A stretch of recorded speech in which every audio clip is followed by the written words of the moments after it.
Astăzi facem unboxing la o nouă kendamă de la Chrome și până să o deschid, voi trebuie să ghiciți ce kendamă este. Avem farfeca și dăm o dată așa, dată așa și acum de unde se deschide. Așa, de aici, hop.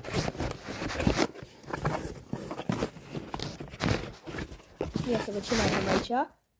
Avem asta. Wow. Cum e? Înainte să vedem kendama, ne mai vine un săculeț cu această minge, cred că e o minge antistres, făcută din spumă. Ia, sare? Chiar sare. E o ceapă, da, mă rog. Hai să vedem. Avem kendama Jacob Acrobat, gripul anti-schid, dacă nu mă înșel.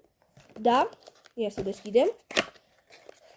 Și asta a venit la fel ca asta rupt aici, da. Cred că e o tradiție, asta o arătăm. Și avem asta nouă. Mamă, cum se simte, zici că e...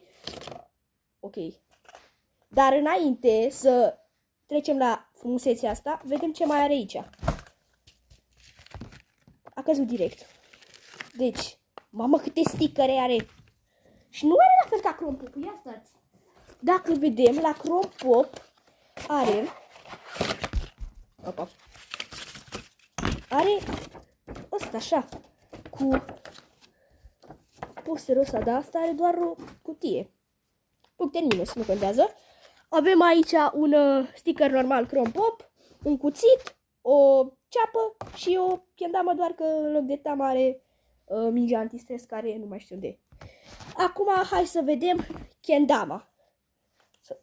Scot de aici, sper să nu-i rup ața. Ața antistrict, ața de rezervă, așa, și stringtul. Nu știu ce fac cu ea, dar ok. Stai să o scot pe asta. Așa, gata, am scos-o. Și avem aici bullet spy, da? Prima dată, înainte să mă joc cu ea, gripul. Mamă! Mamă! Și acum hai să ne jucăm un pic cu ea.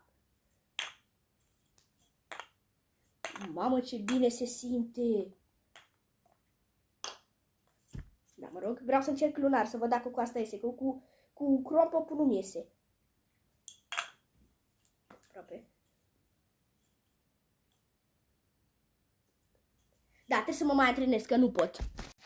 Și aceasta are dita mai bel.